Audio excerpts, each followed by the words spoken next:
Wolves? I don't think this was a sweep. Didn't the Nuggets It was a win sweep. No, it was a sweep. What is up, everybody, and welcome into the Losers Lounge. Brutal. The roughest. This is like a bottom, 10 Losers Lounge for sure. I mean, it's still a regular season game. Nuggets still in the pole position for the playoffs, but it's just a dispiriting one. A dispiriting one because it was right there, and of course because King Yoke did like exactly what we wanted him to do here, minus just get him over the finish line. But here to talk about it, I got my friends here with me. They're downstairs. Yeah, I was going to say, where are they? Earlier. Yeah, they're down behind the seats. But I've also got Brendan Vogt. Chad is right, by the way. Nuggets won the first matchup of the season in October, so the Wolves did not sweep them this year. Yeah, take that! Oh, yeah. Take that out on our way out. 1-3. Hell yeah. So we got to fix that headline that I told Kale to make. Over here, I've got D-Line Co. Well, I'm worried about D-Line. That was a playoff game. That was a playoff game. We lost that playoff game. The bench was not good. They were not good. Yeah, they weren't that good. But you guys are good. I don't know. Have you read the comments? They're not that good. Oh, okay. Somebody said I got a blowjob from Will Barton or something. Did you really? Yeah, that's where they're at. Well, he's no longer going to be able to watch the show. Over here, I've got Superstar Dev. I mean, some of the guys chose a very bad game to have a very bad game. Did you play this one? You did, didn't you? No, RK did. Oh, thank God. I got RK official on the song of sad. This is the song of sadness. This is the song of sadness. Woo! I mean, there's so many things to get to. This show might actually run a little long, guys, because now it's a bad game. Now it's a Losers Lounge. I'm telling you, this is there's just so much. This is an onion. We're gonna have to peel back all of it. We're gonna cry the entire way through. I was gonna say maybe cry. I already beat you to the joke, so suck on that. Well, it was your joke. I mean, it was my joke. That teed up. I did have it teed up. Do you guys want to get to the fast break breakdown? Just do it quickly. All right. You want me to do a quick rundown of the fast breakdown? Could you quickly recap this breakdown fastly, please? The Denver Nuggets getting turnovers to start this game. It was very fresh. Like, Yoke came out. I mean, we wanted to know, and I want to talk about this a little bit later, but about Yoke, like, just how does he approach this game? We knew Karl-Anthony Towns was going to come out, trying to make a point. Jokic matched him, and now Karl-Anthony Towns didn't miss, but early on I thought Yoke matched him just in intensity, meaning like he was coming out like, hey, this is a big game, I'm going to show these guys. Wolves are focused. They started 7 of 8 from the three-point line. It really comes down to that stretch early on. After that, the Wolves made an enormous amount of threes in this game, and the Nuggets made some late, but really it was that 7 of 8 start that set sort of the parameters for what this game was going to be. Denver was going to be playing catch-up for the whole game, basically, and it was because 7 of 8 from 3, a lot of that being Karl-Anthony Towns and D'Angelo, who did a little bit of everything. Towns had 16 on 6 of 6 shooting, including 2 of 2 from 3 in the first, but he had 2 fouls. That's right. Jokic going at him early. Also, by the way, like, Towns' fouls, really dumb, like very undisciplined. If Yoke would have made those fouls, we would have been livid that he was not being more disciplined. I mean, they were leaning on him type stuff. It was the kind of stuff where you're like, what are you doing? Why are you crowding his space right now? It's his idea of big game defense, I think. Yeah, big game defense is I'm going to get in you. And Yoke was kind of reading him nice. Like, he would spin on him, and he kind of would give a little love, like, dude, what are you doing? Like, I'm going to get you on that. Cat was very dumb. We should call him Dog. Well, he was also... that's the one you're. I'll see you guys later. I need time to get there. Yeah, we got to warm ourselves up to that part. 40-35 Timberwolves, and honestly, I felt like it was a minor miracle for Denver that they were only down 5 after the barrage of 3-pointers that the Timberwolves opened up with. But one guy that was playing great and played great the entire time was Bones Highland. Now, he didn't make all of his shots in his stat line. His shooting wasn't great. But when you just talk about who brought it, who today was not nervous by the playoff-like atmosphere from the intensity of the defense? This was a very physical game. Like, the tone was set early. And you ask, Bones is a little guy. Can he handle it? Tonight, are you kidding me? Him, outside of Jokic and maybe Aaron Gordon for pockets, he was the most, in my opinion, up to the challenge. Now, he didn't make his shots, but he was up to the challenge of this in every other aspect. And then the story, DeMarcus Cousins gets 4 fouls in 2 minutes and a technical foul. That stretch to begin in 2 minutes. Inexcusable. And we're going to talk a lot about it, but that's what happened. Towns picked up his third. Jokic got a tech. And then Aaron Gordon had a reverse alley-oop dunk. Holy shit. All of these things happened. The Nuggets stormed back. Like, they weathered the storm. And Jokic to close the second quarter was just, like, near perfect. Near perfect. Absolute control of everything that was going on. Third quarter, the Jokic takeover continued. Will Barton's takeover did not continue, nor did it ever pick up. He had an absolutely atrocious game, probably a bottom 5 game for him this season. And hide the pain. honestly, so much of this game, especially in the third and fourth quarter, so much of this game came down to could they get the ball to Jokic? Just could they do it? And they were struggling with it. But Bones continued to shine. I'll tell you what, one of the things, and next week I got to do a list on Bones Highland and his chemistry with Jokic, because he gets the ball to Jokic so as well as anybody on the team, including Monte Morris. Some of the angles he gets to passes to get Jokic in his spot are just absurd. And then Jokic goes to the bench with up 2 with 1 minute remaining. 1 minute remain, 1 minute and 15 seconds. Nuggets up 2. How do you think that this was going to go? Well, I'll tell you. A 13-2 run for the Timberwolves in 2 minutes. 2 minutes. He was on the bench. He came back in. They were down 11. 11 from up 2. DeMarcus Cousins was atrocious. His worst game of the year, bar none. It's actually hard to imagine. Everything you're describing happened in 4 minutes and 37 seconds for him total on the floor. It literally is harder to imagine a worse game by a worse 4 minutes and 30 seconds. We're gonna talk. I gotta save all my takes about Boogie. I gotta save my other takes about Boogie. One of the stories we're gonna talk a lot of time about, and it really showed up in the fourth. What offense did the Timberwolves run down the stretch? None. They spread them out and said, we don't need screens. Well, sometimes they'd run some pick and rolls, but a lot of times they wouldn't. They say, all we need to do is isolate Denver's perimeter defenders because they cannot guard us. And it didn't matter if it was Anthony Edwards, if it was Patrick freaking Beverly. God damn it. Patrick freaking Beverly. God damn it. Nobody could stay in front of them. And they just got into the paint and just kept scoring and kept scoring. Jeff Green was out for personal reasons. And then, of course, the Nuggets, they just pulled away down the stretch. Denver ends up losing 136-130. They fought. On the offensive end, they fought. They got some good looks. Some guys made some threes late to kind of keep them in it. But at the end of the day, it was Denver could not, in isolation, one-on-ones, keep anybody in front of them for the entire game, but it was especially true of the fourth quarter. Dev, what's your big takeaway? Let's stick to the game. Let's forget the context for a second, like what it means. But just from this game, what's your big takeaway? That this was a game where Denver could have came out and made a statement and got right into playoff form, because this was a playoff like atmosphere. There was a lot on the line, I feel like, and really like guys shit the bed for Jokic. Whoa! Like I really feel like that's what it was. Like this was a game where, you know, everybody knew what it was. Denver had an opportunity to really just close the door on, you know, the seeding, on the MVP race, on, you know, just like if they could turn on a switch, and they didn't do any of those things. To give up, you know, that many points to this team that, and your defense has been shitty like for a while now. I just felt like there was going to be like a point where somebody was going to step up and say, hey, we got you, we got your back. And they just have not done that. It just seems like there's a lot of guys operating on their own channels, and that's not what you need right now. So I just feel like while everyone else is getting into playoff shape, Denver is not. Definitely don't feel like Denver has some momentum going into the playoffs or play-in to TBD. We'll get to that in a little bit. D-Line, what's your big takeaway? The bench, bro. The bench was so atrocious. Austin Rivers was minus 17 with 0 points. Man. Everyone on the bench, if you look at it, was like minus 17, minus 9, minus 12. Like, very gaudy, bad, terrible numbers. Like, and in not that many minutes. Like, other than Bones, who was a +4. Right. It's wild. Like, I don't really... Like, as I try and remember back and piece together what happened when the bench was on the floor, it was like Naz Reid hit threes, Taurean Prince hit some threes. I mean, it just was more of the same. Nobody could stay in front, but I can't. It was an unmitigated disaster.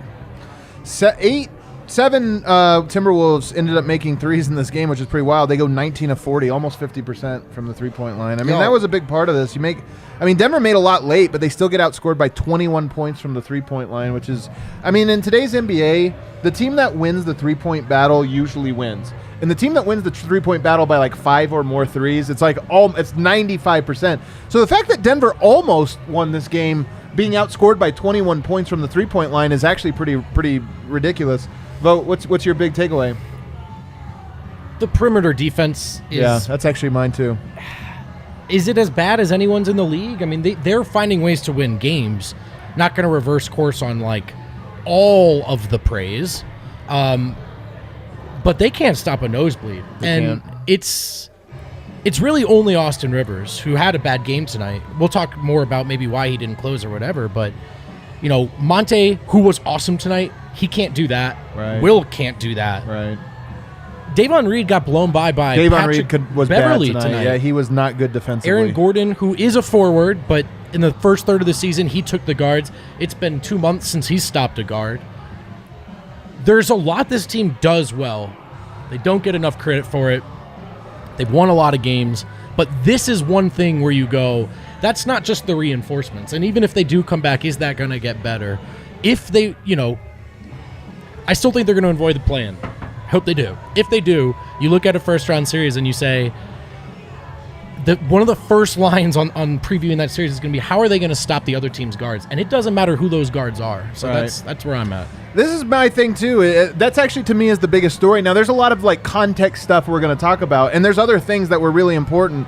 But to me, if we just look at this game, Denver just can't guard anyone. I have no confidence in them to guard. I mean, Patrick Beverly is a hustler. He plays hard. He's a defender. He's an annoyance. What he is not is a shakedown one-on-one isolation god. That can't and tonight he was against these guys. And it always sounds reactionary when you make big proclamations, especially after one game. But this wasn't just a game. This was a, like, who are you game? And can you get it done? And yes, they're missing Jamal Murray and Michael Porter. Guess what? Neither of those guys are fixing your defensive perimeter containment. Like Michael Porter definitely not doing that. Jamal Murray is okay at it, but he's so good offensively. But that's not what he's doing. I honestly think that you look at this and say, I love Bones, I love Jamal, I love Monte. I want those guys. For me, I want them to be on the team. You've got to find other guys that can guard, right? Because those guys maybe can do an okay job. But when you get into a dogfight like this, you have to have an option out there that you say, we can go to this guy and he's going to be the guy that says, no, Patrick Beverly, you're not just going isolation into the paint. And that particular point, well-timed rant by me about Will Barton last episode, really well-timed. But that's the part that even someone like me, like that part I get when people look at this team and they go, hey man, one of these guards needs to be able to stop someone. And so if that's probably not going to happen this season, but down the line, because there are guys right now who just cannot do it. And it's not, I just don't know if that part's going to get any better without any roster moves. We can get to Will Barton now because obviously he's a big story. Now, there was a couple guys that were really bad. Boogie to me was the worst player, but he's a bench player. He had a lesser role. But Will Barton tonight, 3 of 12. And to your point, Vogt, like he still gets the things that he does, the 5 rebounds, 4 assists, which they're not nothing. Like he can do some things that maybe other guards can't. But tonight was a night where he couldn't score. He couldn't make shots. He couldn't get to the rim. He missed a dunk that was, we're going to talk about that, maybe the biggest momentum shifter in the entire, right after his that you could possibly conceive of would be like, what if you got a breakaway dunk to put you up 5 and instead you missed it and bricked all the way back to half court? That's exactly what happened. But to me, the thing about Barton is if you're having a bad game, he's a guy that has to oscillate between different roles. Tonight, he couldn't get the offense going. Guess what the Nuggets needed more than offense? They scored 130 points. They needed someone to play defense. He was atrocious at that. And I think, and I'll throw it to you, Dev, I think something's going on with Barton. He's been bad outside of the first 10 games of the year where he was great. He's been just nothing, neutral and bad. He's in his point right now where I honestly think something's going on with him. And I don't mean physical. I mean you look at him on his face and he looks depressed. He looks like something's wrong and he just has, but yet he keeps shooting, he keeps missing. I'm honestly I don't want to say there's no hope in Barton, but I've never seen him like this before. Yeah, and there was that cryptic message that he had a while back about, keeping it all in Utah. I feel like maybe that's when it all started, really. If you go, we thought it was a good thing and it was a bad thing. He's my effort is staying in Utah. Go back to Utah and get it right. He's like, I'm never going to try again. F these guys. Yeah, something happened at that time, but really, his inability to do anything positive right now is really scary for Denver because he plays so many minutes and also they need him to be what he's not being right now on both ends of the floor. This was a game where he stood out, especially offensively, of taking bad shots, taking contested shots, missing the dunks, holding the ball for a little bit longer. All the things that you say that Barton does bad, he really did do them in this game. And it was really a selfish game from him. He's turning the ball over a lot. He really could not get himself going, and they just kept trying to ride him, which like lets you know that the team does believe in him and trust in him and wants him to do well. But if you don't have it, you don't have it, and they keep riding that and thinking that he's just going to bounce back out of it, and he's not. And then on the other end of the floor, it's so many things in a row. He really it's like he's just lost defensively right now. There's sometimes it doesn't even look like he gets back into the camera view. So I'm like, what are you in the game for? If you can't do anything at all, what are you there for? Like, it can't be veteran presence. There's young guys on the team that's playing harder than him. Like, this was a game where there's no defending what he did at all. Yeah. Man, yeah, this was rough. Like, Jokic was God this game. Jokic was everything he needed to be, seemingly, except for somehow. He rested for 4 minutes. I just don't. It's Barton was just. I don't know, man. Like, it was that thing where you're like, everyone's yelling at like the timeline's mad at Barton, and normally you're like, all right, guys, chill out. But like, he was that bad, and then he was worse, and then he was not making switches on defense, and there was getting wide open dunks, and then he was getting blown by, and then he was stepping out of bounds, and then he was missing a dunk, and then it was like, what? I mean, and then he made that 3 late, and you're like, all right, well, I guess. I almost brought him back to it. I mean, I know, like like just a second too those late. He only had 2 turnovers tonight, and they came in the worst possible. Oh. And to your point, Adam, Well, the missed dunk is a missed shot technically, but it's really a turnover. But to your point, like, those were everyone needed to be locked in. Fourth quarter, 5 minutes left, and he just lofted that one up to Monte as if the defenders couldn't see him also passing the ball or might not try. The other day, you're saying? No, tonight he had a couple turnovers in the fourth quarter that were just the result of totally being checked out, in a time when he needed to be in. So I hear you about him sort of looking like separate from the team. Like, mentally, he does look like he's going through it tonight, and he just didn't do any of the things they needed him to do tonight. I mean, sports really are about players having to go into the most pressure-filled situations and seeing how they handle it. And I honestly feel like it's not that this pressure, meaning this game, got to him. It just feels like an accumulation of something has like broken his spirit. Like, Will Barton for years was like the smiling, energetic guy, Sure. like delivering sermons. They're delivering sermons in post game. You could sometimes you could catch him like hyping up Yoke. We'd see like during free throws or something, he'd be like, "He can't guard you, Yoke," like just trying to get him going. Like, he's that guy. Like, you look at him right now, and I mean, the camera, when they get the close up on Will Barton, I'm always like, "Oh my God, this is sad stuff." Like, it's true. Tonight, something happened with Jeff Green, a very strange personal reason. He went out and they said personal reasons, which is weird because I thought maybe it was when he got charge. wrecked on the charge. And so I'm like, personal reason is his body, but no, you would just say like, I don't know, you got the wind knocked out of him. Yeah, his body was personally. Yeah, his body got wrecked. So that's personally has to take some time out. That's fucking. But weird. him being out and Denver being as shorthanded as they were, the only thing you could do is maybe swap Barton with Austin Rivers. But to your point, Austin Rivers Minus- 0 of 3, 0 Right. points, minus 17. Like, 0. Exactly. Dude, that might be the worst stat line I've ever it seen. really is a pretty bad And one. Bones, who did play well and did close, like, he also shot 3 of 14 from tonight. Like, part of it was just not enough guys played well. I honestly think Bones played well, and sometimes guys I miss agree shots, but generally. it was agree generally. outside of him missing shots. But like Bones, I think it was a lot. We're going to talk a lot But about missing him coming 11 shots also Yo, isn't good. That's the Like, thing where I you're get like, what saying. you're like, man, this is the biggest game of the year. Like, you need your veteran players for who've sure. been there Oh, before yeah. to step up. And who do you look to first? Bones Highland, the grizzled vet, to come up and like actually carry the team. Like, all these guys, like what are you guys doing, man? Like, I don't know where Will Barton goes from here. We're going to talk Bones in the next segment, which will be a much more positive one. We usually try to like flush away the bad. This one has so many things. We'll probably the some pain bad away, in the You bro. gotta new call one. it like it is sometimes. F No, the pain I'm away. saying like usually we try to get it all out. Like Sure. we Oh, have I more to see. get Yeah, to in yeah. segment and more bad. Like, unfortunately, but what I'm saying is, I don't know where you go to with Will Barton right now because I've always, you guys know me. One of my things about trying to defend him is I think fans are always trying to swap people out. It's the Lakers fan syndrome. You're always like trying to trade for the next, like, let me get an upgrade, That's let me the part I upgrade. hate. When sports, to me, there's some of that. Obviously in the NBA and in any professional league, there's these trades, there's this or that.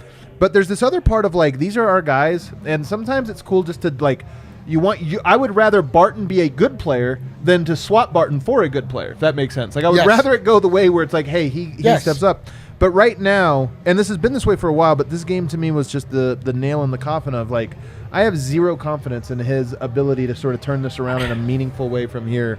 Just because, like I said, it's not just that he's playing poorly, it's that he looks broken to me, and that's the part that's so scary. You know what would be dope to trade Barton out with? Jamal Murray. That'd be fucking dope. Like, can we do that? I put that on the timeline tonight. Like, every tight Nuggets game down the stretch, every one of these big, like, haymakers, like Anthony Edwards tonight, he's a big game player. He had a shitty game. Last 5 minutes, he was like, that's it. Miss. Yeah, just the players that are built for those. But that's what I'm saying. And Jamal Murray, we always have these, and I'm always like, you sit there and wonder, like, what would Jamal Murray be like in this? Oh, I'll bet you he'd be freaking dope, like go to the next level and he'd be hyping the crowd and talking shit. And it's just like, it sucks that the guy that was in his spot tonight was the opposite. It sucks that life and basketball gods and actual regular God don't favor us. By the way, I do have confidence that he'll hit some shots. The defensive part, I've got nothing left. I see, but that's the thing is I don't know if I have confidence in that. Like I said, like I have confidence that he is a good enough player to make those shots. I get what you're saying. I'm saying I think the look on his face tonight was but you loud. guys keep on bringing up the word confidence. He does not have that right now. He doesn't. You're right. And Dad. that's really been the difference with Barton because he's really good when he's in a flow, a part of the team, feels it, and he has to mentally be there and engaged, and he's not on either end of the floor, and he's not getting called out. He's also not getting benched for it. He's also not coming off of the bench. Like this, maybe this is like the moment where Malone tries to like get him going, a spark plug right now going into the playoffs where you start him on the bench next game. And it's like, hey, you played so bad. You got to get yourself going in some way. You got to go with the second unit for now. Other people are working hard. So maybe this is like the actual moment for him. I wonder if Malone, like people always say, why is he still in the game? If Malone's just going hard the other way, like to instill confidence, I'm going to keep going to you. I think you're good enough. You've done it for us in some of these moments in the past. And so I just don't think whether or not he should or shouldn't, I just don't ever expect him to yank him in those moments. That is the Mike Malone. That's straight out of the Mike Malone playbook. It's like, listen, you're not playing well. We're going to stick with you. We have confidence in you. Or you're never getting in the game. And those are the only two. Like Bryn Forbes, not out of the circle of trust. Out of the circle of trust. But Will Barton has, had a long history of being in the circle of trust. He does not deserve currently to be in the circle of trust, but we've seen him play competently in the past, obviously. So, Michael Malone is like a vibesman in that way. He's like always trying to bring confidence back. I mean, to our earlier point, though, honestly, you swap Barton for Davon Reed at the end. You swap him for Austin Rivers. You swap him for Bryn Ford. You swap there weren't a grid option. There wasn't this is the good one. All of those guys were bad. All of those tonight. guys were really shitty tonight, and unfortunately, Barton is the guy that you wanted. The ball kept finding him in these moments, and he didn't have it. So and like 8 years later, it should be him. Like if you go of those three guys who steps up, it should be him, and so he deserves the criticism when he doesn't. He does. Let's take a break. On the other side, though, more bad. We have to get to DeMarcus Cousins, who, honest to God, in a permanent basis, might have had the worst game I've ever seen a player play. We got to find a new grade below F, fellas. There has to be a new grade, and it's important the way it happened to me tonight. It's very important. Huge. Well, listen, never has it been easier to sell watching the Denver Nuggets on TV than right now. If you want more of tonight. You want more. Boogie Cousins and Will Barton. But hey, they will turn this thing around. They've won far more games than the way we talk about them sounds sometimes. And unfortunately, you at home have not been able to see them or the best team in hockey, the Avalanche, Nathan McKinnon, not injured. So if you want to watch them, you can with Evoca TV, which includes services like Altitude Sports. That's the big one. That's what you want to know. And it is available now in Denver, Colorado Springs, Phoenix, Boise, and Twin Falls, Idaho. Oh! How do you get it? You go to evoca.tv/DNVR. No contracts, no hidden fees, and you want to watch your Nuggets and your apps. You're Denver sports fans. That's what we're doing here. So get it done. Don't you know that about yourself? I also just love Evoca like as a company. Homie, the employees are homies. CEO's a homie. Yeah, the Evoca had a rep on the party bus, and he was just one of our guys. He was one of our. He blended right in with all of us. Blended right in. I was like, "Are you an Evoca rep or just like a DNVR Nuggets homie rep?" He said he was an Avaca rep. He said that. No, we didn't talk. College basketball fans, join the action on the court during the biggest tournament of the year with DraftKings Sportsbook, America's top-rated sportsbook. Turn your team's victory into your own big win or another team's victory. Like, I kept claiming St. Peter's because they're from Jersey City. Yeah. I didn't grow up in Jersey City, but I did bet on St. Peter's. And Let's so when they freaking go. won, it really felt like I was winning. And you can get that in your life as well. If you haven't downloaded it yet, do it. Use promo code DNVR when you sign up. New customers can bet just $5 on any team to win. They get $200 in free bets if they do. It's that simple. If they win, you win. DraftKings Sportsbook customers can also bet on college hoops with same-game parlays. Combine multiple bets from the same game for a bigger payout. The more legs you add, the more money you can win. And it's a lot easier when you're friends with Dev. That guy I wins was going to bets say, like crazy. the promo for DraftKings should be, you can bet how Dev bets. Oh yeah, we made money tonight. DraftKings We is all made safe, money. secure, Yes, and yes, reliable. we all Best of made all, money, didn't you can we? deposit and withdraw your cash whenever you want. Well, at least that Download DraftKings happened. Sportsbook app now. Use promo code DNVR. Bet $5 on any college hoops team to win and get $200 in free bets. If they win, you win with promo code DNVR. This week at DraftKings Sportsbook. Must be 21 or older. Colorado only. New customers only. Minimum $5 deposit. Restrictions apply. See DraftKings.com/sportsbook for details.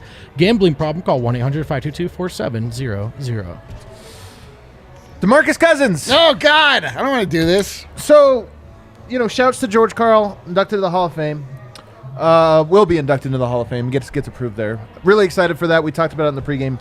On the Keeping It 1000 podcast, we talked about DeMarcus Cousins, and you could tell, like, he endorsed Boogie. So, Denver obviously needed it. Boogie has been a net positive overall, but By a lot. by a lot.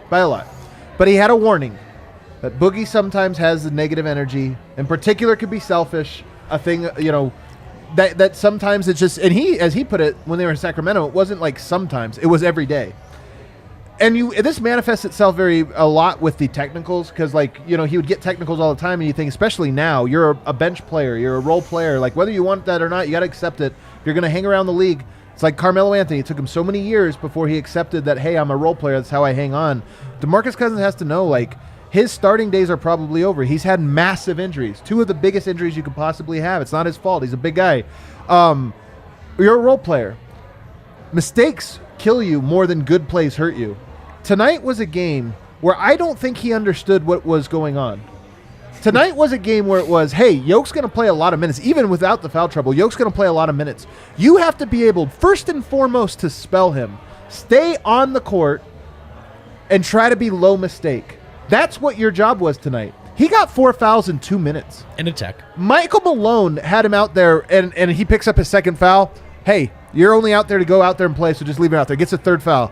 Like, yo, we're going to play you, because if you foul out, it doesn't matter, but, like, knock this out. He gets a 4th foul in 2 minutes.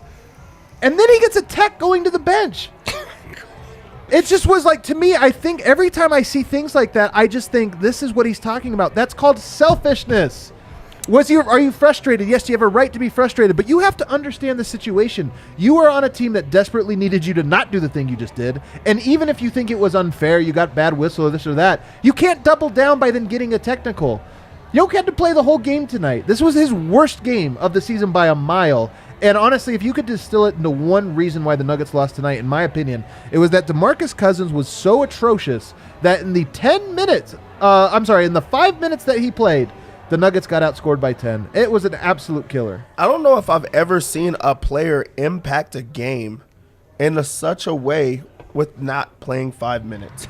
He did not even get to 5 minutes, and he was so impactful on the whole trajectory of the game. He came in and fouled every single play. Mm-hmm. He brought the morale down by complaining about said fouls. Check.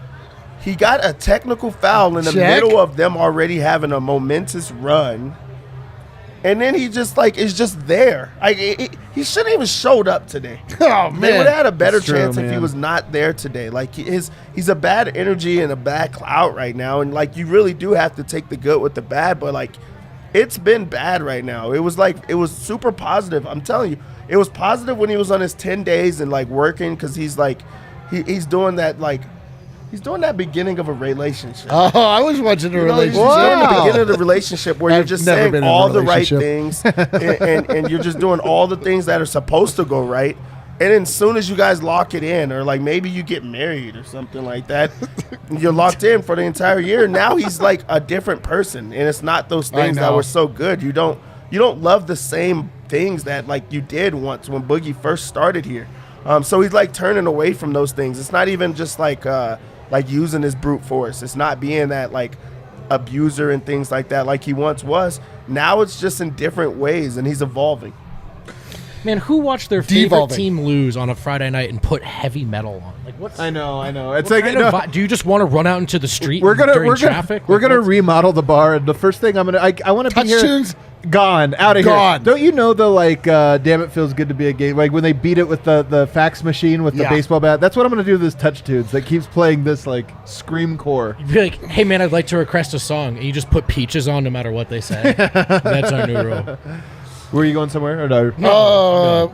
DeMarcus Cousins. DeMarcus Boogie Cousins. The thing, let me set you up by this. This is the thing. Some of it is just like, do you trust guys not to win the game for you? Do you trust them to do your role? And I'm telling you tonight, the way he approached this game, the way he picked up those fouls, the way he picked up a tech, he didn't understand the assignment. The assignment was not for him to save them tonight. It's for him to go out and play his game and be well and give Jokic a rest.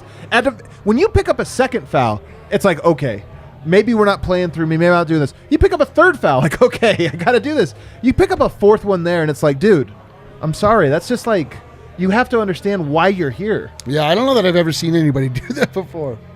Like, get that many fouls I've never seen that before. Yeah. Like, I don't know. It was not, I would say it was not good. He was not good. He was not good. The technical is the one that drives me insane. I mean, the fouls, of course, as well. But regardless of fairness, 4 foulers later in that few minutes and that little of time, you have hurt your team. Yeah. And it's not about how you feel. Yeah. And it's not about how well that ref did. As you said, you're a backup. Get to the bench. Don't draw a technical. I also want to follow this up with a cool glass of water on the hatred here for Boogie, but I don't believe him when he says he's doing everything he can. Right, of course. You're definitely saying stuff that you shouldn't say. Right. Yeah, I mean, he has not been this terrible. I mean, this is like... No, he has not. This is the worst game I've seen a player play. Tonight's game. This is like, you can get caught up in the moment. We're prisoners of the moment at the like... No, I'm only talking about tonight. I know, but I'm saying he's been a net positive by a great amount since he's joined the team, no question. For sure. Tonight was just, I mean, but it is the thing where you sort of should be judged by how you perform in the moments when you are needed most. That's what I mean, tonight was a foxhole night. Tonight was a little bit of a like, all right, what are the... Look, I feel like this was a good warm-up for me personally, because this was like, playoffs are so tense, everything feels so heavy, it's so big, and tonight felt the same way. You kind of remember like, oh yeah, playoff basketball is actually not that enjoyable. No, it's fucking torture. It's just like a you pay to just be every second it's is like absolute torture. The highest highs, the lowest lows, just you just do this. Like this bar would go deathly silent to like super loud.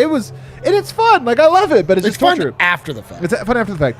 But this was one of those ones where it's like, who do you trust? And it's just one of these ones was the way in which he was not trustworthy tonight. It was the part that's so frustrating. Because you're like, are we sure DeMarcus Cousins isn't going to get a tech in the start of the fourth quarter in a tie game in a game 6? Like, are we sure? True. Are we sure? I'm not that sure. I think actually it probably is going to happen. He's going to get one. It's just like, I guess that's what we live with. All right. Are we done with all the worst of the worst? I don't know. What else do we have to talk about? Davon Reed sucked. Will Barton sucked. But they don't deserve. I'm just trying to figure out like how much suck do we need to get out of our system. I do think a real takeaway there though is I think you're right about this being a foxhole night and maybe not the playoffs but a preview. And there are a couple of guys, and Barton's one of them, that you go, man, that's far less than encouraging that this was your response mentally, not just the play, but mentally how you guys responded to the setbacks. 4 guys in the foxhole, in my opinion, that I have full trust in right now. I mean, obviously Nikola Jokic. We barely are going to talk about him tonight. 38 points, 19 rebounds, 8 assists, 1 steal. MVP. 14 of 21 from the field, and one of those misses was a pass off the backboard to himself. Yep. Another one of those was a tap that he picks and then goes like, honestly, he was 14 of 21, but he was even better than that. And I thought defensively, like Towns made some shots, especially early on. I mean, he had that pep in his step, but I thought Jokic sort of stayed the course defensively, and I didn't feel like he was the one making a bunch of defensive errors. A lot of this was Jokic's out on the perimeter guarding Towns, or they would use him out in the perimeter, and then they would just drive past and against other guys. So he was fantastic tonight. Well, I'm sure we'll get to him. Like, he was worthy of a win tonight, and that's part of what sucks so bad. Is this is a game that it's just like you just needed something more. Bones Highland is a foxhole guy to me, and it's just full stop. Yes, he went 3 of 14 tonight. That's rough. I think that his shooting, especially this year, is probably going to be extremely streaky. It might be for his whole career because until he really works on some footwork things. Well, I'll tell you what, the guy knows how to play with Jokic. And I put this out on Twitter the other day after this last game when I went back and watched the tape. He makes reads that on the same speed as Jokic a lot of times. Yeah. And tonight when you were running pick and roll, part of why he had 38 points tonight is he kept getting the ball exactly where he needed to, and a lot of that had to do with Bones knows exactly how to deliver the ball against the trap in the pick and roll. This guy is a big piece of this roster going forward, and I have as much confidence with him running pick and roll with Jokic as I do just about anyone not named Jamal. Yeah, they seem to just be on the same cycle right now. He's learning on the fly, but also you could just see him like just so far ahead of the curve. And I did not expect that, especially from a rookie who started out not knowing plays. Right. So like just to see how far like he's come throughout the year and how he's, learning, how to play alongside Jokic, how to provide that space and how to still create and get his own shots, how to pick up the speed in ways that nobody on the Nuggets has, and probably haven't had that while like they've had a Nuggets play. Like Ty Lawson's the last quick guy that they've had from there. So it's like a full adaptation that he's bringing to them. But they're starting to like realize the type of player that they have, and also this wasn't a good game from him, but it was a really good game from him because he's going to battle every single time.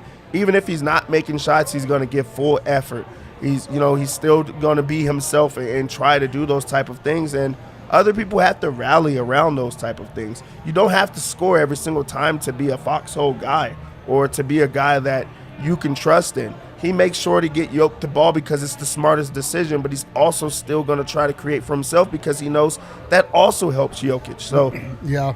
He does a little, like he does everything, and he's still getting better, and I just love that part of it. And the other thing Bones does is that he brings energy. He not just to any given play. He brings energy to the game. Like there are moments where Bones Highland brought this bar to its feet, and like really, I mean, he was responsible for the Nuggets finally taking the lead, like in the third quarter, the first time that they did, and like.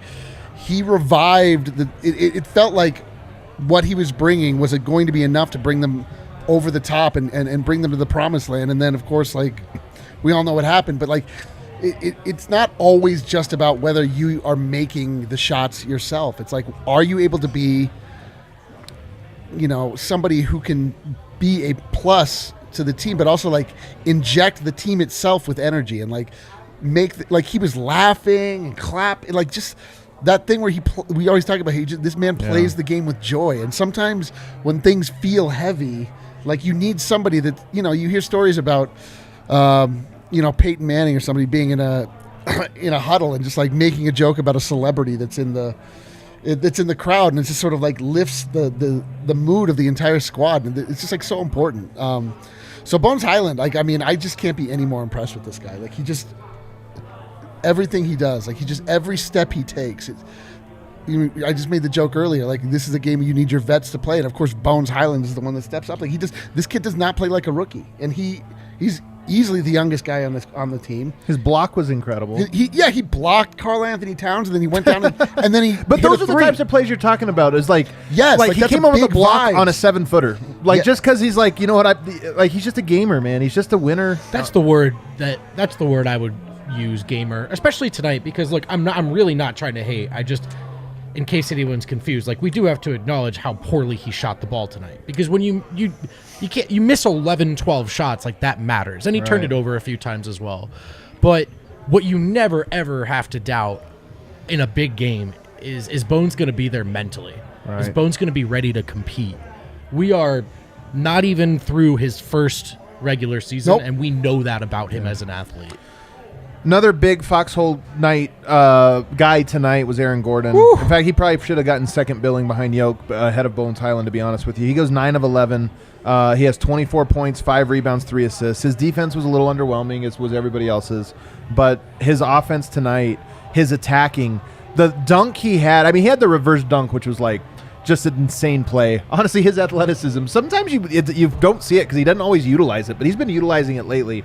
But the one that really stood out to me, the dunk on Naz Reid, where as a handoff, he goes baseline, and he basically just like bull rushes Naz Reid out of the way and powers through for a dunk that I thought there was no way you could dunk through a big guy like that. He really impressed me tonight. Game high +9. They need this Aaron Gordon. They have 4 games left. They need this Aaron Gordon, all 4 of them. Yeah, the physicality is like what's really like been changing.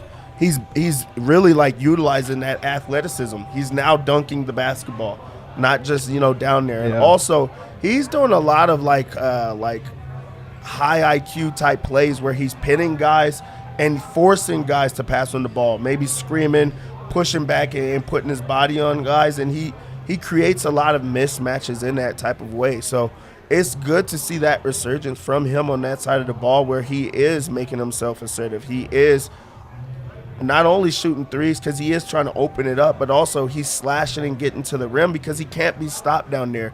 He's way too strong, and guys are kind of like just undersized. They're not quick enough to stay with him, or they're not too big or strong enough to stay with him, and he's making sure that he uses that to his advantage. So I'm glad that the offense is coming there, and he's getting better and ramping up while the playoffs is coming. What happened here, Kale? Yes. So he's ramping up as playoffs is getting there, and as soon as the defense picks up, he's gonna be right there. Yeah. Yeah, I just love the first word you said, physicality. I mean, the Wolves approached this season, but this matchup this season with such a ferocity, such a tenacity, and not just the mental stuff, but physically, Aaron Gordon's really the only guy on this roster that can step up and match that.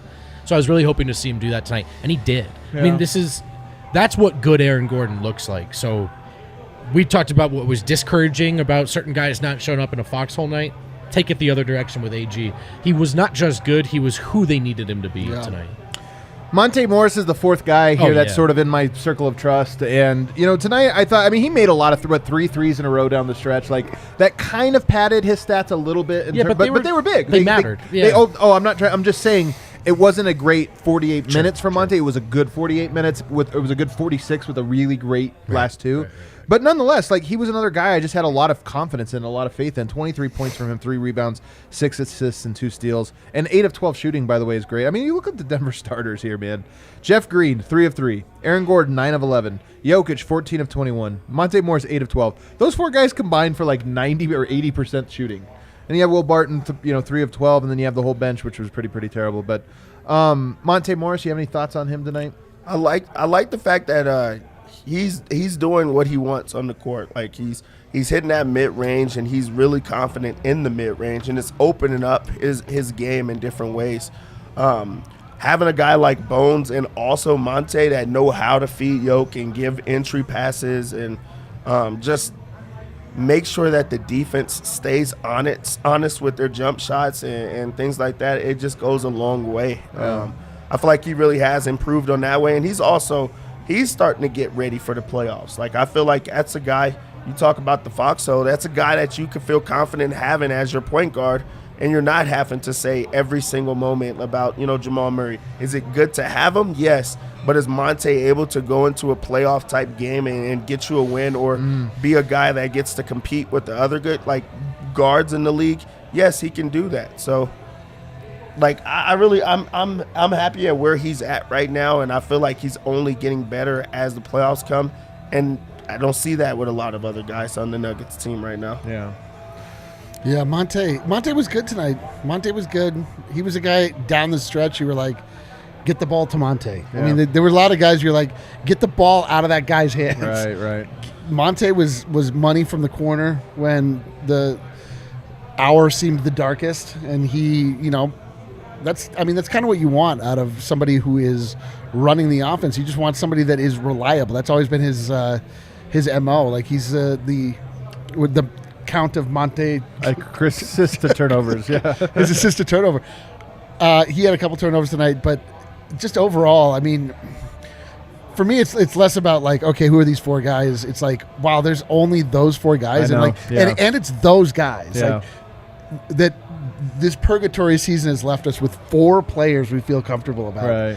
and it's Monte Morris, Aaron Gordon, Bones Highland, Bones Highland, and Which, Nikola hey, man, Jokic. if I could choose four, those would probably be the four I would. But think deem about that. most Think how important. wild that is. Like the fact that the Nuggets are even in a position where Yeah. they're thinking about making the playoffs. We have those four guys. Yeah. That's wild. Well, look, quick note on Jeff Green. I mean, he goes 3 of 3 tonight, but he only had one rebound. And the play that really killed me was the block by Towns on Jokic, where he swatted it all the way back to half court. That was a play where Gordon and Jeff Green were both on the weak side. And Towns, it was so obvious from the moment the play began that Towns was going to full on double. He was guarding Jeff Green in the corner. If that's J-Mike, you dive. Like, you dive on that play and you get to the rim and it's a drop off and it's a dunk and he stayed in the corner. And I don't know, maybe that's what they want to do there. But I just hate spacing the weak side with Jeff Green and Aaron Gordon. Because even if you get the kick out there, it's a contested three against. I just don't love it. Whereas if Jeff Green cuts there, it's a wide open drop off for a hammer dunk. And I just don't know why they didn't get it. Before we go to the break, 4 plays that determine this game. There was the Monte Morris backcourt violation, which I still am like, I don't get. You know, I still like, maybe it's shit weird. like that makes you so mad. Especially Look, I don't know the rule though. Are we certain that wasn't a backcourt? Like his foot. His foot Did he have barely to reestablish both feet? I don't understand. I don't why. think that's true. Also, I don't even think he had possession at any point because he like gets knocked over, so the ball hits him and he kind of stumbles and then grabs it. And I'm like, I don't even think he had possession of it. It was tipped, but whatever. It happened. There was the block charge call that got challenged. And look, my God! To me, that was Jeff Green's foot is sliding. Does that make it? I mean, obviously they ruled that way, or was it because Towns had 4 and they're like, we can't foul him out on this? I don't know. Either way, it was a huge one. The Will Barton dunk. Was it absolutely? That one was obviously massive. And then there was one more. Oh, the clear path foul on Bones at the end there. That was just like a clear path that gave him 2 shots and the ball. It was. Those things are just absolute killers. All right, let's go to our other break. On the other side, we got to start to put this in context. Forget the game. We got to look ahead. What does this mean now for all of the different storylines, as well as like 30 super chats to get to because our people are freaking awesome. Stay tuned. Unless they paid to yell at us, at which point, You know what? I'll take it. Listen, for the right price. At this point, all I care about is money. That's The Denver Nuggets. I don't care about any of you. I only care about money. blood-sucking money. Real quick, gonna shoehorn this in. I thought J-Mike played well tonight. His individual plus minus did. won't show it because the bench got paddywhacked. I agree. But I thought he played well. Good to see him back. Breckenridge Brewery is the official beer of Let's DNVR. go. Regular seltzers are sold in the bar. You know we love Breck Brew. If you want to try it, come see us at the DNVR Bar. We got it on tap. We got it in cans. If you want to try a different kind, or if you want to try something closer to your house, or even just in your house, from the safety and convenience and comfort of your couch, use the Breck Beer Locator. Just find that on Google. Tell it what you're looking for. Tell it where you live. It'll tell you where to go. I like that kind of convenience. Breck Brew likes to make eating good and drinking good real convenient for you. The farmhouse is open, socially distanced, beautifully set up for outside dining. You can order curbside pickup from 12 to 8 p.m. if you prefer. Order delicious food and booze from the farmhouse if you're able. Call 303-803-1380 from 12 to 8 p.m. for pickup. And remember, use code DNVR. When you do, you'll get $5. Man, Jordan McLaughlin was 3 of 3 from 3 tonight. I noticed that. I hate it. I hate it too. when there's always one guy. Their bench, 3, 6, 10 threes from the bench tonight. 10 of 20. Crazy. Man, One of our Stefan long- Stoyek in the chat is making some awful points. You're making shitty points, and you should stop typing. No one's ever just said that to someone. Yeah, you before. suck. Leave. Green Mountain Dental Group, long time partners and friends of DNVR, and I believe BSN, but fact check me on that. I could be wrong. They are the best damn family-owned dentist in the metro. They're extreme Colorado sports fans, just like you, just like me, just like all of us here at DNVR. And right now, when you schedule a cleaning, X-ray, and exam, you will receive a free Sonicare toothbrush. How about that? You go there, they clean your teeth, then they give you something that makes it easier to clean your teeth. It's a win-win. Go there. Let us know that you did. Let them know that we sent you, because they're our friends. Green Mountain Dental Group, best damn family-owned dentist in the metro. We back? We're back. Before we get to Super Chats, before we get to Around the Association, and before we get to Harrison Wynn, it's going to be a long show today, but there's a lot to get to. We just have to talk about the context. The Nuggets now are... Oh, speak of which, Harrison Wynn's joining us. Should we just go to Harrison first then? Please, God. All right, let's just get to Harrison, find out what everybody had to say live from Ball Arena. And look at that gorgeous setup, Harrison, right there. Look, we can see the stairs behind you. Hey, man, it's still a good setup. It's still good. Not everybody cares about their setup when at Ball Arena. Some people just go from. Harrison, it's gotten bad. We've turned on ourselves. All right, Harrison. First of all, tell us about the atmosphere, man. This watching it felt like a playoff game. The DNVR Bar felt like a playoff game. It was standing room only, literally probably, I don't know, 15, 20 people standing. That's how packed it was. It felt like a playoff game. How was it at Ball Arena? It was an incredible atmosphere. I think it was the most intense regular season game that I've seen live since Game 82. I didn't even... I can't remember a regular season game that had Game 78. such an intense feel, man. I can't believe the Nuggets now basically lost 2 Game 82s. Playoff game. It kind of felt like a Game 7, to be honest. Like, it was physical from the opening tip. Like, Jokic and Towns were going at each other, like, every single time down to start the game off. The crowd was loud. The crowd was into it. It was intense, man. I saw Timberwolves writers saying there was a bunch of Timberwolves fans there. Did it feel that way?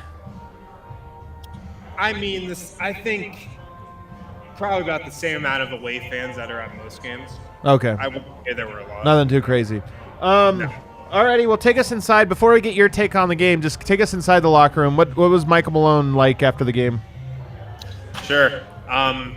Michael Malone's biggest point was that good teams don't beat themselves. And he pointed to the turnovers. Denver had 18 of those. He pointed to the offensive glass, where Minnesota hurt Denver a little bit. He pointed to the defensive breakdowns as well, like just the blow-bys. And he said that, look, good teams don't beat themselves, and maybe we're not a very good team right now. It's funny, pregame he said, look, we've won 3 in a row, but we haven't been playing well. And so tonight, they played okay, I thought. The Nuggets fought. They were in it for most of this game, but in the end, just Minnesota, it felt like was a different class of opponent than they've been playing as of late. I mean, it definitely was a different class, but it sucks that, I mean, you have to admit it. They are in a different class of Denver, now having beat them 3 straight times, and tonight, this was are you in their class or not? Tonight, they were not. Yeah, absolutely. Malone was talking about the fouling. He said the whole bench, like our whole bench, is bitching and complaining, but he's like, look, we're fouling guys. We foul jump shooters at a ridiculous rate. We foul guys driving. We foul guys on rebounds. Like, we've got to cut out the fouling because our team right now is known as the team that turns the ball over a ton and the team that fouls a ton. 36 free throws, for Minnesota tonight. And yeah, I mean, there were some questionable calls, a bunch, but Denver still fouled way too much. Yeah.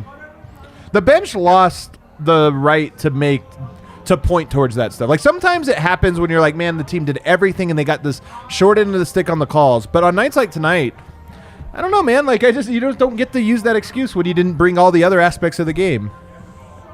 Yeah. And then he was talking about the non-Jokic minutes.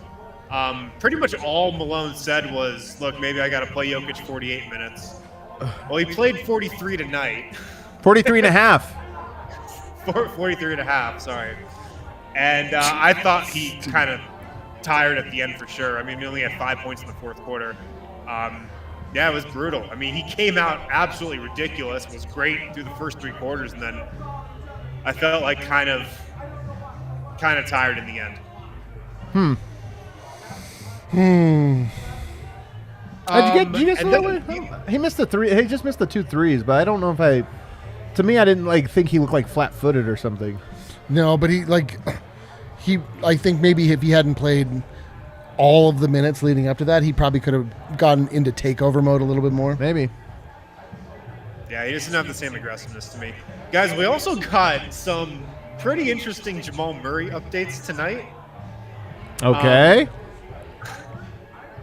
Michael Malone, after the game, was asked about Murray, And he goes, I can't sit here and say that he's going to play in any of these last 4 games, but I also can't say that he won't. I've been trying to tell people exactly how this is going to play out.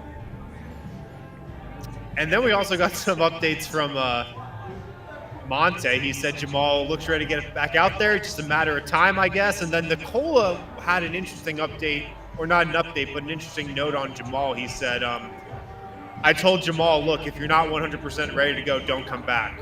It's stupid. It's the playoffs. You're going to get hurt. Only come back if you're 100% ready to go. All right, well, that's not an update. But all right. I just said a note. I didn't say an update. No. All right. I think, all right, we'll talk about it in the next segment here, but yeah. Monte was talking about the turnovers. He said, look, we were lackadaisical. They're a feisty team. They made it tough on us the whole night. But we fought. We didn't quit. That's what I was telling the guys in the huddles and stuff. Look, we just need a couple threes here and there. But at the end, it wasn't enough. And then he was talking about the trash talk with Pat Beverly. Those two were going back and forth the whole night. Pat Beverly with really everybody in the entire arena. But Monte was saying how ever since he came to the league, Pat Beverly has just been going at him every single game. And Monte's like, I don't know why. He goes at me every single game. But I'm ready for it. Like, this is how I grew up, so I'm built for it. I think that's just he goes at everyone. I honestly don't think it's Monte. I just think that's how he plays, which is honestly, like, I respect it. Like, Denver has a lack of Pat Bev on their team. Sure. They need one or two guys. Like, at his best, Boogie brings some of that sometimes. You know, J. Mike definitely brings it. But I honestly think they need another guy that just sort of like every single night, every single player in the league's like, I don't know why Pat Bev goes at me every night. They need a guy like that. Yeah. And then we spoke to Nikola as well. He goes, well, talking about the turnovers, he goes, yeah, turnovers are our strength right now. They're our strength. Who said that one?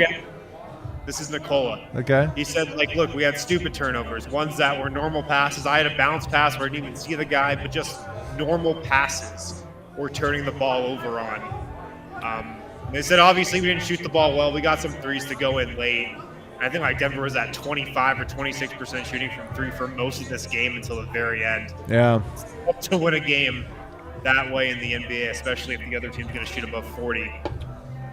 And then Jokic was kind of talking about how this team has been playing over the last 4 games. Yes, they've won 3 in a row, but they've been playing great. And he said, look, like maybe reality's kind of hit us. Like this is just kind of who we are, maybe. Oh. God, these next 4 games are going to kill me. God damn it. All right. Maybe that is who they are. God damn it. Yeah, dude. Sweet. That's a rallying cry. Let's go. Yeah, Bring on the challenge. The thing is we're just not good enough. Let's go. All right. Yeah, maybe that's who we are. Jesus. All right. And then the last thing from Nikola, he was asked about the defense, and he goes, this was just classic Nikola. He goes, look, I could give you a correct answer, like we messed up our coverages or we messed up our assignments, but really, I don't know why we're not defending well. He was kind of at a loss for words. Oh, God. Okay. Alrighty. So you guys are down bad. Holy shit. I'm actually... These I'm quotes doing better sound now. down bad. Was Jokic down bad? I mean, those quotes sound down bad. No, I mean, it was Jokic. That's It's like, yeah. It's one I'm with game. Wind. Okay. All right. The way Jokic says these things when you're there, they're never as bad as if you read them or Well, I'm someone reading else him said. saying maybe we're just not very good. Dude, he just but sometimes he's just as want to say like maybe I'm not that good. Say it real quick in his voice. I want to hear how. Do you want me to do like a xenophobic accent Yeah, at the end yeah. of the show? No, you don't have to do Yeah, that. yeah. I'm just saying. Do you with like an it's not Cajun so much accent? the accent as it is just the rhythm of it, how it's said. I do not know. Maybe I was bad. That's pretty good. Actually, I feel a lot better. I feel really good. Holy smokes! smokes. Now that you say it like Jeez, that, Harrison, I the way can you read it, man. God. Harrison, are you down bad? Yeah, are you okay, Harrison? Wow. Can you say it again in like a Man, French I accent? really or- enjoyed watching that game. Like that was a fun ass game. It was. It was actually a fun-ass really good game. It was a fun game. But Yeah. did you? It was a really fun way to die. Did you I catch agree. the whole game? Did you see the end? See, D-line, I'm built different. I'm not going to say that, but He was about to say it in a different way. He was very close to say I'm built different in whatever Wynn's just form a Harrison hooper. would. I can just appreciate a very high intensity basketball game. That's what I can do. For me sure. too. This me was too. a good game. I like it better when they win. I'll say that. But that's me. I'm built different. By quite a large margin, I would say. It's really actually it's actually the number one thing I enjoy about Actually, watching the that's Nuggets, all them I winning. care about. Even a shitty played game where we get a dub in the end, I'm like, you know what? Things are gonna be did all you right. watch the last post-game winners lounge? It did not feel like that. All right, what else, Harrison? That's all I got for the post game. Any other takeaways that you just feel like need to be out there from this game? And I mean, obviously, there's 4 games left. Nuggets now have 1 game of error, 1 game of margin. Yeah. I mean, all these next couple games are must-wins to avoid the play-in. Malone had a comment tonight where he goes, look, some of our guys just had some really bad nights tonight. And, I mean, we know who he was talking about there. Will Barton was awful tonight. I have no idea how he was out there at the end of the game. God. Austin Rivers was also awful. Davon Reed wasn't great either. So I think a reason why Barton was out there is because there's really not just that many options. No question. No question. It was absolutely brutal. It was rough. You know, like the thing with this team is like, I think I said it on the Winners Lounge a couple nights ago. You know, out of Monte, Will, Aaron, Bones, like they need 2 of those 4 guys to have big nights, or maybe 3 of those 4 guys if they're playing against a good team like Minnesota. And, you know, Bones played well. I thought he had the spirit tonight, but, I mean, he shot 2 of 12 from 3. Like, you can't really get around that. And then Will obviously didn't have it. Monte played well. Aaron Gordon gave him some spark, but they just needed another role player. They needed just somebody else to step up. Yeah, no question about it, man. All right, Harrison. Well, we'll see you on Sunday. Matinee. Welcome to the Sadcast, bro. Will I see you guys on Sunday? Are you sure? I don't know about me. I don't know. Take care, HW. We'll see you Sunday. We're already at an hour, but I just feel like there's more here that we have to go over for such a big game. I mean, these shows at the end of the season might run a little long. Let's go around before we get to. I want to close with Super Chat, so let's first go around the association. I know you got like 30 of them. We'll go quick, but I mean, the context of this game is as important as the game itself, and so to do that, the Spurs beat the Trailblazers. Nobody cares other than the Spurs remain in playoff contention. That's important. Denver plays the Spurs on Tuesday. The Pistons beat the Thunder. What are they doing? They're ruining their lottery odds by all these dubs they're eating up at the end. It's very bizarre. You go to the Clippers. Here's a big one.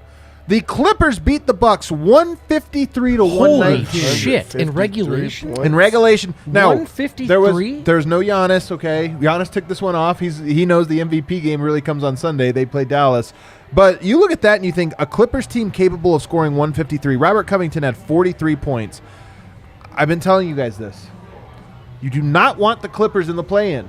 They are a very good team. Yes, Denver beat them. I'm telling you, that was not their best foot forward. That game meant nothing to them. They couldn't move up in the standings. It meant nothing. This Clippers team is starting to get their guys back. They are a very deadly basketball team. A very deadly basketball team. I want no part of them in a play-in. 153 points. Also, I don't want any team in the play-in. I don't want any team in the I play-in. don't want to be in the goddamn play-in. But I'm just saying that play-in in the Western Conference is going to be an absolute bloodbath for whoever's there. Somebody is going to be sent home that is a good team. Yep. A very good team.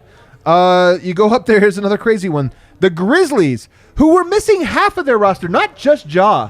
Do you see how many guys were out tonight? Yeah, this was Bane. like a scheduled loss Yo. for them. Sorry, go ahead. Keep going. No, I was going to say, like, this is a scheduled loss for them. This is like a team that's missing so many guys on top of missing their best player. They really just find ways to win every single game. Yes. That's why I really do not want to play anymore. Like, they're like going into it, I was like, you know, that's a young team. You could probably catch them. There is no surprises with them.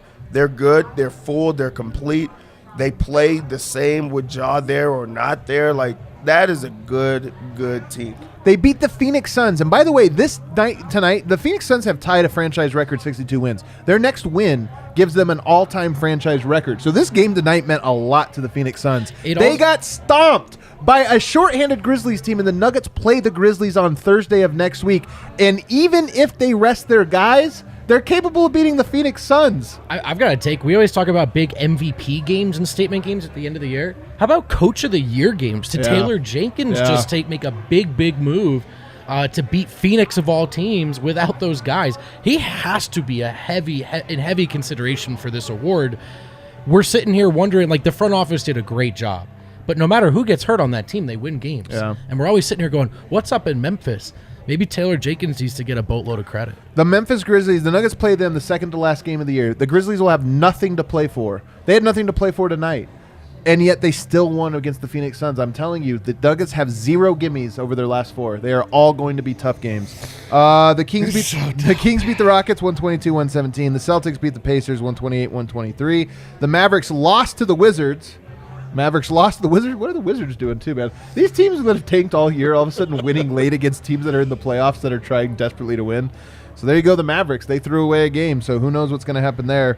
The Raptors beat the Magic, and as we speak, the Lakers and Pelicans are in a dogfight, 108-105. LeBron James is back. He's got 38 points with more time to go. Anthony Davis, is he back? Yes, he's back again tonight. 23 points, It's 10 a tie rebounds, game. 6 assists, 1 steal. Tie game with 3 minutes to go. The Lakers, guys, I've told you guys this. The Lakers, it's not that they're an impressive team, this or that. They are just not going to be easy. The Nuggets have them 2 times down the stretch.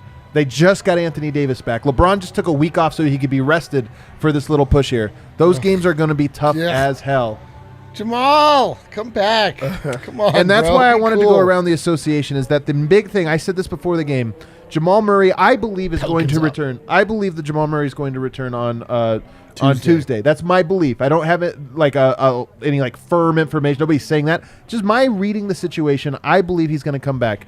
If the Nuggets, whether they win or lose on Sunday, if they lose that game on Tuesday against a Spurs team that's 1 game away from being in the play-in, so they're fighting for their lives, that game will be a must-win for the Nuggets. If they beat the Lakers, it won't be quite a must-win, but it'll be right there close. So this is why this game tonight was so important. Yeah, Jamal Murray now must-win return. I was gonna say the same thing. Like that's why you can't lose these type of games. That's why those, losses early in the season actually come back to bite you when you can't, BS with those type of teams because they're gonna beat you. You're gonna have to put yourself in situations where late in the season you're having to actually play your guys down the stretch.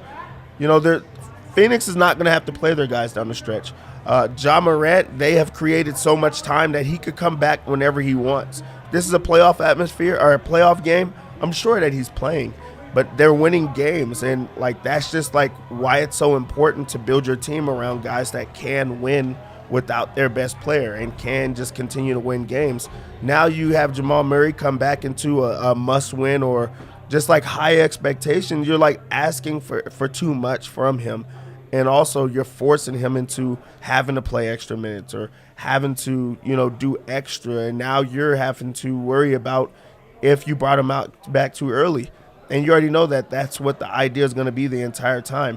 Yes, Jamal Murray could come back. He could also easily get hurt again. And that's a scary idea. So you don't want to rush anybody back from any type of injury. Do I want him to come back? Yes. Do I want him to come back on his own terms? Even more. Yeah. I mean, the thing about having Jamal Murray come back is the Nuggets are in a place right now where they don't need him to be superhero bubble Jamal Murray. If he could just be better than Will Barton was tonight, the Nuggets would win this game. Yeah. And also, if Will Barton was just better than Will Barton was tonight. Yeah, but I mean, That happened last time they played a game. What do you mean? Last time they played, he had 18 points. I'm saying but I know what you mean. I'm just you're saying, taking anything better than. I'm saying that there were so many examples of just absolute negative players. I see. Yeah, seriously. We don't need Jamal to score 50. We need Jamal to come in and score 11. My take has been the same all along. I don't have high hopes that Jamal's going to come back and save the season. I want Jamal Murray to bleed with the team. I just want him to go through that battle because I think it's important. And again, it's hard to talk yourself into a Nuggets title this year. That would take peak Jamal. But I want him to be there so he feels when Pat Bev was walking off the court screaming at the crowd, I want him to feel that the rest of the team feels it, not they just got that and I was here on the sideline. Not that he doesn't take pride in the team. I'm just saying it's different when you are the one that got beat. We got a lot of super chats to get to. Holy smokes. We're gonna go really quickly. I don't think they're all positive. That's fine. I'm not gonna. We're gonna go quickly. It's not because we don't love you. It's just because we'll be here. We'll be here till Christmas. We got stuff Pavel to do, says, guys. "Rocky a shot for Coach Carl. trying to kill Congrats, legend. All right, Rocky a shot. I'll take it. Whether he wants it or that not. was a one. That was a $2. So that's one Rocky a shot. Over here we got Joker will still win MVP from tonight. I will say that Jokic did not lose the MVP tonight. No. He didn't lose the MVP. I don't think he locked it up. I don't think No. he locked it up, but he didn't lose it. No, yeah, he played great. Yeah, I mean, nobody can really criticize Jokic for what happened tonight. Start Bones. Why waste time with Monte and Will? The bench Monte. needs it. Look, what's the difference? Like, he played all the minutes tonight. Honestly, Yeah. like, Bones played a bunch of minutes. Starting him does nothing because he got as many minutes as Closing. as the starter, and also I don't know how Monte gets put into that super chat Tonight, yeah. He played really well tonight. Yeah, Yeah. come on. What was wrong with Monte? What else we got? Highlights of the season is Bones and Matez's flex that he has TC's mobile number. What? Yeah, it's good. All right. It's been a good Not season. even like my best flex. You guys It's think been a what- good season, guys. You guys think we don't know these people? Like, this is the thing I don't know. Sometimes people will say that kind of like. I remember like Chris Marlowe one time tweeted at me and someone was like, "Chris Marlowe, guys, you realize we know him? I literally see him 80 times a year." I just want to point out, I don't know any I of love these Chris people. Marlowe, by the way. I think he's fantastic. But it's just funny that people don't realize that we know Tim Conley and Michael Malone. And Adam's double downing on the big time in right now. I know. He's like, oh, do I'm you not really be- think You're that right. I'm I not agree the with that. guy? I agree That with I'm not Adam Matez of the Denver Nuggets? is that weird to you, Dev? Is it a little weird? No, No. All right, yeah, we got. Yeah, all right, there we go. What else? Barton's disaster class after Jokic rant. Jokic MVP. All right, that's another $2. We'll take it. Hey. Big in Namek says we suck at home, allowing over 120 points in the last 10. This is true. It's weird. it's the really I don't care where it's at. You got to play some type of defense, man. That's wild. Play defense. good lord. Dylan says I'm down in the bar for the first time and wanted to buy you for a shot. Where are you at, Dylan? Dylan, we'll find you, bro. He's right at this part. right. Oh, we just can't see him. Yeah, All right, Dylan, we'll all find righty. You guys always have to come say hi to us when you're at the bar. I met him today. Oh, you did? Cool guy. Nuggets killing Yoke. Cronky ego more important than letting people in Denver watch Yoke. Perimeter D built to openly expose the one flaw of Jokic's game. First two parts of that, whatever. But second part, the last part of it, though, I'm telling you, I don't think there's a lot of takeaways we can really take big picture for the Nuggets from the season. I know that's dissatisfying, but there is one that I think we absolutely can, and that is that you have to have perimeter defenders. You have to. I think I'm going to do a series when the season's over about lessons that you can learn from this season from other teams. Teams that have perimeter defense, they have just so much more defensive flexibility. Denver has zero. Yeah. Denver has, I mean, Austin Rivers is that guy. He's the one guy. He's a good defender. But they have nobody else, and they can't. They just cannot continue to add dynamic scorers and shooters and this. They got to find somebody that can lock up. They just have to. Andrew Sullivan says, simple yes or no question, is Barton on the team a year from now? No. I think there's no chance. I think so as well. I do not think he makes it past the summer. What else we got? DJ says, LOL wind. Jokic tired down the stretch, all his fault. Well, that wasn't quite what he was saying, but okay. Don't think Wind was blaming. Yeah, that Nikola was. Jokic. But thanks for the $2. But you're not wrong. Wind is an idiot. So we say that all the time, don't we? We really do. Wind was a little fired up tonight. David You Roth. think Wind's fired up? DJ is. That's all of the super chats. He's got a bunch of them money, coming. man. He's like- Yeah. He David already Roth had says, I was too fat for sports growing up, so don't have context. Our coach is brutally honest, like Barton. Your lazy passes are unacceptable. Boogie, chill. I love the way that's framed. Me too. Well, you can tell. Look at how trim he is in his photo. Yeah, look at you, He's- David. It's a little bit of a flex. Like, Yeah. Well, that is like, I wow, used to lost be a really lot of fat. weight. The NBA is a different beast. Like I will say that I think my YMCA coach was different than Michael Malone in a lot of ways. So I don't know that I can I know. apply those contexts. Yeah, I'm trying to think. When I was playing basketball, my coach would be like, "Everyone, get over here and eat these orange slices."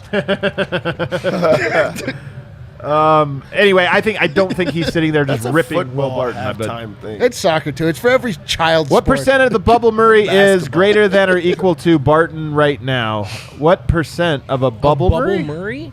Like Like 50? 80,000%? Yeah, like what are we talking about? What is this question here? Yeah. They're saying like when he was at his peak, how much of the percent, like 10% of Jamal Well, Murray. he was is as arguably good the as- greatest player of all time. I for see. that Percent. moment. What percentage of Yeah. is better than Barton? I mean, like you guys are gonna hate this answer. It's still like 80%. This is the thing is like these guys are all really good. The margin between Will Barton and Ja Morant is smaller than you would think. I know that sounds crazy. It's smaller than you think because these guys are all really, really, really good and just being more confident and more athletic and more this or that like makes the margin. So if Jamal Murray's 80%, he's significantly less effective at all the little things he does. So 85%. I don't know. Welcome to Math Corner. Yeah, I mean, that's what's funny about these questions. If we actually accounted for percentages, it's actually probably like 99%. Oh, okay. You know what I mean? Like, what is 1% of Jokic? Losses What are is not that? as bad when I can Keep it soak rolling. it in with the DNVR homies. Thank Let's you. go. Thank you, Let's John go. Buchanan. Let's go. Buchanan. Not as bad Drinking for a us Fresca as well. right now. Yeah, dude. Adam's getting loose to the Fresca, my guy. Ah! Are you going to keep reading these now? Or Yeah, Barton sucks. TC more interested in maintaining his friendship with him than building a champion. I agree. It is Tim's fault that Jamal tore his ACL. That Dude, is all Tim Connolly's It's so fault. true, too. Like, man, Tim Connolly just loves hanging out with Will Barton. Dude, They're always just hanging out. there's like dipshits They in the came to the chat bar that are like together. all, man, at like every show that Yeah. I all, well, we're really wasting Jokic's time because they can't build a team around him. Like they put Jamal Murray around I him, know. and Michael Porter Jr. That's the thing that sucks is this is all those teams, like, they just played the fully formed Timberwolves and Yeah. barely lost. Right. And will maybe finish with a better record than them. It just sucks. Yeah. Draw conclusions, Jerome Peril. Add Monte Monte. to the list of guys that brought it tonight. From Let's Joe go. Clem He was 15. on the Strong list. agree. He was on the list. That could have come in earlier. Monte was though. on the list. Yeah, it might have come in earlier. Bones seems like the heir apparent for Barton, but can we really trust a Murray Bones backcourt on defense? What's the long-term answer? Bones wasn't terrible on defense tonight. But he's I getting get better. I get this question though. Go ahead, Dev. There's no way you could put him in and put them together as a starter or just playing like a lot of minutes. I think it's just going to be too difficult. You already give up a lot of defense already, so like I think it would even be even worse defensively. But I mean, you make up for it on offense. You could give it a try. I don't see it long Give it a term shot. working. I don't. I am not willing to put a cap on anything that Bones Highland can do. Like I respect I that. just see him getting better and better and smarter and more savvy and like early on he was a complete turnstile, terrible on defense. Like people would say that like, oh, he can shoot, like he's awful. He's not awful on defense anymore. Like I don't know, like a lot of defense in the NBA not only is just sort of understanding when you're supposed to make the switches and the procedural stuff, but just being able to stay in front of guys, as we saw tonight. And he's got quick feet. Going to the NBA as a rookie is like you're taking like calculus and you're taking math Yes. and science and every other subject and all this, and it's like Bones is like A+ in biology. He's got an A+ Yeah, he does. in literature. He's got an A+ all this, and like his geography is struggling right now, and people are like he sucks in geography. It's like, hey, Get a tutor. He's like there's so much being thrown at him right now, and the fact that what he's absorbed has actually been way more impressive than what he hasn't yet fully. He just needs to fully get a got to. wristband that he looks down and says, "Stay in front of your guy." Also, aggregate length can add up to more than like I'm saying, 2 or dude. 3 guys like individual defensive prowess. And Bones is long. Yeah, I'm not willing to write off Bones anything Bones Highland can accomplish in the NBA. But to the point of that question, we were talking about getting a legit stopper at 2 at one point, and to this point, that's not how you describe him. Well, here's one thing I'll say: offense and defense are tied together. We think of them as two different subjects, but they are not. And in fact, it's even more important to say that offense and defense affect the other team's offense and defense. And what I mean by that is one of the things that sucked about the Suns series last year is the Nuggets could not attack from the guard spots, Booker and Chris Paul, which means Booker and Chris Paul got to relax, take time off, and then just attack on the other end. If you force a player like a Chris Paul or a Devin Booker to guard Bones Highland on pick and roll, run through pick and roll Yeah. after pick and roll and screen and screen, Yep. all of a sudden they're not making as many shots. So some of this is Denver put up 130 points tonight without Jamal Murray and Michael Porter. I have a pretty good confidence that with Bones Highland, Jamal Murray, Michael Porter, Aaron Gordon, Jokic, like that team might just put up 130 every single night. And now other teams have to decide, do we go to a more defensive lineup? And all of a sudden Bones isn't guarding the other team's best offensive players. Right. He's guarding their defensive lineups Right. to make it match. Right, so right. these things have ripple effects.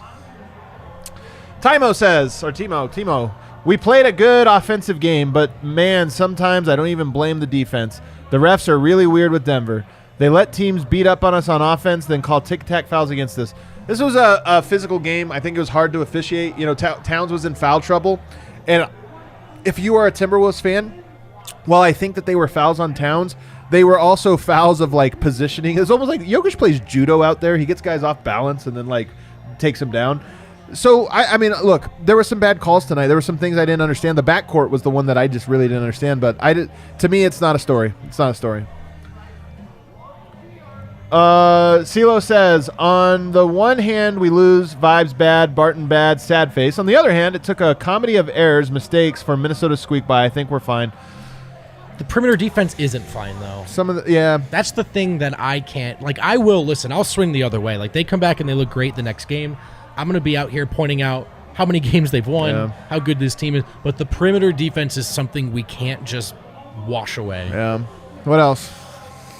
Jones says, Adam nailed it. All Man, right, you guys next hear super- this? next super chat. Jones, hold on. We got something good. You here. spent Hold on. $20 to He say spent something Adam $20. would have said Adam himself. nailed it, man. All right, I'm going to say this in my best. Adam nailed it. Adam he nailed said it. he was an idiot, and he was right about that. Was at the game behind the Nuggets bench, and Barton seems checked out. Oh, man, this is what I nailed. Fuck. When we need him to be locked in, playoffs are coming, and we need the thrill back. Look, man, I think he's going through something. The I thrill really is do. gone. The thrill is definitely gone, man. It's lost from his face. I'm worried. I'm worried about my guy Will. DJ, another one, says TC should have known in 2018 that perimeter D would be critical to building a champion. Making friends more important, though. Bro, what the shit are you talking Hey, about? keep throwing us more money, DJ, for these terrible takes. We'll keep taking it. Andy says, why did we guard Pat Bev like he was Steph Curry? Not the reason we lost, but that guy is never supposed to have a good game. I mean, to me, yeah, maybe they're playing too tight on him. You should also just be able to guard a guy. He's freaking 6'1". You should just be able to like push into him and still play defense. And When's the Denver last can't. time a guard just moved their feet and sealed the drive? Yeah, it's crazy. We needed Lonzo so bad. I'm telling you guys. God damn Lonzo Ball. That's who Denver needed. God damn it. J-Rock says, super bad. The 555 is for Will. Sorry, Vogt. I'm done with Willie B. At the bar, drowning my sorrows in Red Bull. Derp. Drowning. Are you at the bar? Yeah, I don't even see you. My fault. Also, Red Bull we is sell latest. alcohol. I was about to say, there's better drinks. Yeah, I want to go to bed after this. Jocelyn Joe says, Clem. I know Joe this. Clem says, couch is hey really- guys, do NBA teams have slipping over team here. psychologists? This is a good question. Honestly, they do. I mean, it's been a while since I've had Dr. Travis Heath on, but for a while he was a psychologist that advised the Denver Nuggets. Absolutely, I think it's important. The team does have it. I don't know how much the Nuggets utilize those types of things. I don't know. It's a good question, though. DJ, another one. Let's go. Sorry for negativity. That's Nug life equals alcohol. Right, Also fair remember enough, the DJ. Yoke coverage after Game 3 versus Utah. Wind and his Jennifer Lawrence meme equals disrespect. What was the Jennifer Lawrence meme? I don't remember this know, one. man. That's so, You have a greater memory even while It's a drunk than I lifetime would. ago But for DJ, me. hey man, hey, we don't blame you. It's Yeah, all love. It's honestly, all love. honestly, It's all love, DJ. Don't hate each other. Don't go on the Twitter and hate people. You guys can throw your hate here. We'll take it, especially Oh, if you pay. bring it If you on, pay. dude. If you pay, Yeah. Oh, bring it DJ, on. You can write on the DJ, back. you're still our people, man. Yeah, You're dude. still our Or if you people. want to see us in person, you want to write "fuck you" on the back of $1 and throw it at us. Yeah, we'll also Fine, take dude. that. We'll do anything I for kind a of dollar. hope someone does. And then Me Steve too. says, that sucked. Go Nuggets. Steve, You're right. You're are the a man, poet. dude. What a You guys poet. Nobody something gets it like kind of Steve. fun? No one. We gets it spent like an hour and Steve. a half, and he got that in 4 words. Yeah. There is a bright note to end on. The Lakers lost. My God. The Lakers yes. lost again. Hooray! What they've done all year. Well, here's why it matters. That's so funny, man. Here's why it matters. So the Lakers now 1 game behind San Antonio. So I'm just throwing out a little hypothetical here. The Nuggets win on Sunday. They fall 2 games behind San Antonio.